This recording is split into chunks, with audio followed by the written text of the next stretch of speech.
നമസ്കാരം. മലയാളി വാർത്തയിലേക്ക് സ്വാഗതം. മുഹറം ഘോഷയാത്രയ്ക്കിടെ വിഷഗുളിക വിതരണം ചെയ്ത ജനങ്ങളെ കൊലപ്പെടുത്താൻ ശ്രമിച്ച കേസിൽ അറസ്റ്റിലായിട്ടുള്ള ഫയാസ് പ്രേംജി എക്സ് മുസ്ലിമാണെന്ന് റിപ്പോർട്ടുകൾ.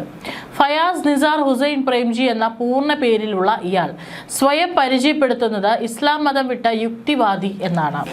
യാസ് പ്രേംജി ജനിച്ചതും വളർന്നതും ഷിയ ഗോജ മുസ്ലിം കുടുംബത്തിലായിരുന്നു. 2019 ഇയാൾ ഇസ്ലാം മതം പൂർണ്ണമായി ഉപേക്ഷിച്ചതായും താനൊരു നിരീശ്വരവാദിയും എക്സ് മുസ്ലിമാണെന്നും സ്വയം പ്രഖ്യാപിച്ചു. മതം ഉപേക്ഷിച്ചതിനു ശേഷം ചില വലതുപക്ഷ യൂട്യൂബ് ചാനലുകളും പോഡ്കാസ്റ്റുകളിലും അതിഥിയായി പങ്കെടുത്ത് ഷിയ ഇസ്ലാമിനെതിരായ മതപരമായ പരിഷ്കരണങ്ങളെക്കുറിച്ചും ഇയാൾ സംസാരിച്ചിരുന്നു. തന്റെ പ്രവൃത്തിയെ ഒരു ശ്രേഷ്ഠമായ പ്രവൃത്തി എന്നാണ് ഇയാൾ വിശേഷിപ്പിച്ചത്. കൂടാതെ ഇയാളുടെ വിവാഹബന്ധം തകർന്നതിനെ തുടർന്ന് മാനസിക നിലയിൽ വ്യതിയാനങ്ങൾ ഉണ്ടായിരുന്നതായും അയൽക്കാർ പറയുന്നു. ഫയാസ് പ്രേംജിക്ക് ഷിയ വിഭാഗത്തിൽ നിന്ന് വലിയ രീതിയിലുള്ള ശാരീരിക പീഡനങ്ങളോ അക്രമങ്ങളോ നേരിട്ടതായി മുംബൈ പോലീസിന്റെ പ്രാഥമിക അന്വേഷണത്തിലോ ഔദ്യോഗിക റിപ്പോർട്ടുകളിലോ എവിടെയും പറയുന്നില്ല. പക്ഷേ ഇയാൾ കടുത്ത ഷിയ വിരുദ്ധനാണ്. ഷിയാക്കളിൽ നിന്ന് ശക്തമായ സാമൂഹികമായ എതിർപ്പുകളും അവഗണനയും നേരിടേണ്ടി വന്നിട്ടുണ്ട്. 4 വർഷം മുമ്പ് പങ്കെടുത്ത ഒരു പോഡ്കാസ്റ്റിൽ ഫയാസ് പ്രേംജി താൻ ഒരു മുൻ ഷിയ ആണെന്ന് വ്യക്തമാക്കിയിരുന്നു. ഷിയ വിഭാഗത്തിൽ വലിയ രീതിയിലുള്ള പരിഷ്കാരങ്ങൾ കൊണ്ടുവരാൻ താൻ കടുത്ത പ്രചാരണങ്ങളും ശ്രമങ്ങളും നടത്തിയെന്നും എന്നാൽ ആരും തന്നെ ശ്രദ്ധിക്കുകയോ തന്റെ ആശയങ്ങൾ ഉൾക്കൊള്ളുകയോ ചെയ്യാതെ പൂർണ്ണമായി അവഗണിക്കുകയാണ് ഉണ്ടായതെന്നും ഇയാൾ പറഞ്ഞിരുന്നു. തന്റെ പരിഷ്കരണ ശ്രമങ്ങൾ പരാജയപ്പെടുകയും സമൂഹം തന്നെ ഒറ്റപ്പെടുത്തുകയും ചെയ്തതോടെയാണ് ഇയാൾ കടുത്ത വിദ്വേഷത്തോടെ ഇസ്ലാം മതം ഉപേക്ഷിക്കുന്നതും യുക്തിവാദിയാകുന്നതും. പിന്നീട് ചില സോഷ്യൽ മീഡിയ പ്ലാറ്റ്ഫോമുകളിലൂടെ ഷിയ ആചാരങ്ങൾക്കെതിരെ ഇയാൾ നിരന്തരം സംസാരിച്ചിരുന്നു. അയൽക്കാരിൽ നിന്നും പോലീസിന് ലഭിച്ച വിവരമനുസരിച്ച് ഇയാളുടെ വിവാഹബന്ധം തകർന്നതിനെ തുടർന്ന് ഇയാൾക്ക് വലിയ രീതിയിലുള്ള മാനസിക അസ്വസ്ഥതകൾ ഉണ്ടായിരുന്നു എന്നാണ്.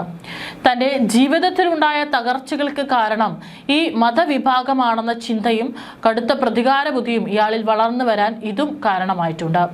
തന്റെ ആശയങ്ങൾ സമൂഹം അംഗീകരിക്കാത്തതിലുള്ള കടുത്ത വിദ്വേഷം, മാനസികമായ വ്യതിയാനങ്ങൾ, പ്രതികാര ചിന്ത എന്നിവയാണ് ഈ കൂട്ടക്കൊല ശ്രമത്തിലേക്ക് ഇയാളെ നയിച്ചതെന്നാണ് മുംബൈ പോലീസിന്റെ വിലയിരുത്തൽ.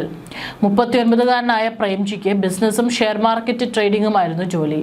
പുനെയിലെ വിമാൻ നഗർ സ്വദേശിയായ ഫയാസ് പ്രേംജി BBA ബിരുദധാരിയാണ്. പുനെയിൽ ഇയാൾക്ക് സ്വന്തമായ ഒരു പെയിന്റ് ബിസിനസ് ഉണ്ടായിരുന്നു. സ്വന്തമായി ബിസിനസ് തുടങ്ങുന്നതിന് മുമ്പ് ഇയാൾ പൂനെയിൽ തന്റെ പിതാവിന്റെ ബിസിനസ്സിലും ഒപ്പം പ്രവർത്തിച്ചിരുന്നു. ഇയാൾ മുമ്പ് ജോലിക്കായി വിദേശത്തേക്ക് പോയിരുന്നു. ഇറാനിലും ഇറാഖിലുമായി കഴിഞ്ഞിരുന്ന സമയത്ത് ഓഹരി വിപണിയിലെ നിക്ഷേപങ്ങളിലൂടെയും ട്രേഡിങ്ങിലൂടെയുമാണ് ഉപജീവനം കണ്ടെത്തിയിരുന്നതെന്നും മുൻപ് പങ്കെടുത്ത ഓൺലൈൻ അഭിമുഖങ്ങളിൽ ഇയാൾ തന്നെ വ്യക്തമാക്കിയിട്ടുണ്ട്. ഇയാൾക്ക് മരുന്ന് നിർമ്മാണവുമായി ബന്ധപ്പെട്ട് മുൻപരിചയമില്ലായിരുന്നുവെന്നാണ് പോലീസ് പറയുന്നത്. പ്രേംജിയുടെ പ്രകാരം മതത്തോടുള്ള അദ്ദേഹത്തിന്റെ സംശയങ്ങൾ പെട്ടെന്നൊരു ദിവസം ഉണ്ടായതല്ല. എഴുത്തുകാരനായ നീരജ് അത്രിയുമായി നടത്തിയ യൂട്യൂബ് അഭിമുഖത്തിൽ നിലവിലുള്ള വിശ്വാസങ്ങളെ ചോദ്യം ചെയ്യുന്ന ശീലം തനിക്ക് അമ്മയുടെ കുടുംബത്തിൽ നിന്ന് ലഭിച്ചതാണെന്ന് അദ്ദേഹം പറഞ്ഞിരുന്നു. ചോദ്യം ചെയ്യാനുള്ള ഈ പ്രവണത തന്റെ അമ്മൂമ്മയുടെ പിതാവിൽ നിന്ന് അമ്മാവിലേക്കും അവിടെ നിന്ന് തങ്ങളിലേക്കും കൈമാറ്റം ചെയ്യപ്പെട്ടതാണെന്നും പ്രേംജി വ്യക്തമാക്കി. ഇത്തരമൊരു അന്തരീക്ഷത്തിൽ വളർന്ന് അന്ധമായി വിശ്വസിക്കുന്നതിന് പകരം മതവിശ്വാസങ്ങളെ ചോദ്യം ചെയ്യാൻ തനിക്ക് പ്രചോദനമായെന്നും അദ്ദേഹം വിവരിച്ചു. ഈ ചോദ്യം ചെയ്യലുകളാണ് തന്നെ ഇസ്ലാം മതം ഉപേക്ഷിക്കാൻ പ്രേരിപ്പിച്ചതെന്നും പ്രേംജി പറയുന്നു. നീരജ് അത്രിയുമായുള്ള അഭിമുഖത്തിൽ പ്രേംജി വ്യക്തമാക്കിയത്, നിങ്ങൾ ഇസ്ലാമിനെ കുറിച്ച് കൃത്യമായി പഠിച്ചു കഴിഞ്ഞാൽ സ്വതന്ത്രമായി ചിന്തിക്കുന്ന ഏതൊരാളും അത് ഉപേക്ഷിക്കാൻ ശ്രമിക്കുമെന്നാണ്. വ്യക്തിപരമായ പരാതികൾ കൊണ്ടല്ല, മറിച്ച് സ്വന്തം പഠനത്തിന്റെ ഫലമായാണ് താൻ മതം ഉപേക്ഷിച്ചതെന്നാണ് അദ്ദേഹം വാദിക്കുന്നത്. എക്സ് മുസ്ലിം ഗ്രൂപ്പുകളിലും ഹിന്ദുത്വ പ്രസ്ഥാനങ്ങളുമായി ബന്ധപ്പെട്ട സോഷ്യൽ മീഡിയ പേജുകളിലും ഇയാളുടെ ചർച്ചകൾക്ക് വലിയ സ്വീകാര്യത ലഭിച്ചിരുന്നു.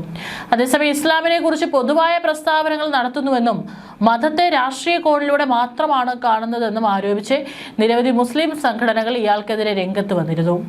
ഈ പരസ്യ പ്രസ്താവനകൾക്കും ആശയങ്ങൾക്കും നിലവിലെ വിഷപ്രയോഗ ഗൂഢാലോചനയുമായി വല്ല ബന്ധമുണ്ടോ എന്നത് ഇപ്പോൾ അന്വേഷണത്തിന്റെ പരിധിയിലാണ്.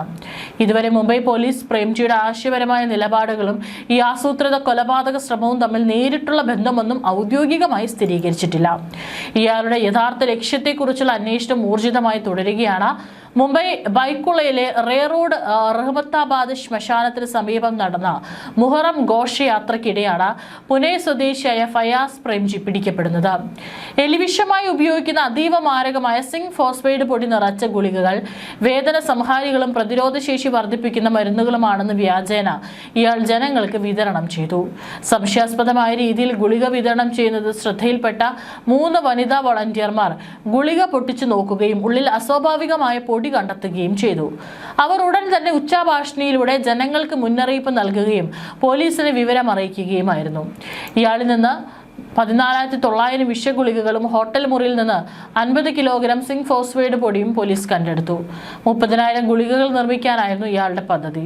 ഗുളികകൾ കഴിച്ച കുട്ടികളടക്കം 11 പേർക്ക് ഛർദിയും കടുത്ത വയറുവേദനയും അനുഭവപ്പെട്ടതിനെ തുടർന്ന് ആശുപത്രിയിൽ പ്രവേശിപ്പിച്ചു. നിലവിൽ ഇവരുടെ ആരോഗ്യനില തൃപ്തികരമാണ്. ഈ ഗുളികകൾ നൽകി മുഹറം ഘോഷയാത്രയിൽ പങ്കെടുക്കുന്ന 15,000-ഓളം പേരെ വിഷം കൊടുത്ത് കൊല്ലുകയായിരുന്നു തന്റെ ലക്ഷ്യമെന്ന് ഇയാൾ പോലീസിനോട് സമ്മതിച്ചതായി മുംബൈ മാധ്യമങ്ങൾ പറയുന്നു. ഇതിന് പിന്നിൽ മറ്റ് വിദേശ ബന്ധങ്ങളോ ആസൂത്രണമോ ഉണ്ടോ എന്ന് കണ്ടെത്താൻ ഇയാളുടെ ഫോൺ രേഖകളും ഡിജിറ്റൽ തെളിവുകളും കേന്ദ്ര ഏജൻസികൾ ഉൾപ്പെടെ നിലവിൽ പരിശോധിച്ചു വരികയാണ്. എലിവിഷമായി ഉപയോഗിക്കുന്ന സിങ്ക് ഫോസ്ഫൈഡ് പൊടിയും ഒഴിഞ്ഞ 30,000 ക്യാപ്സ്യൂളുകളും ഇയാൾ ഓൺലൈൻ പ്ലാറ്റ്ഫോമുകൾ വഴിയാണ് ഓർഡർ ചെയ്ത് വരുത്തിയത്.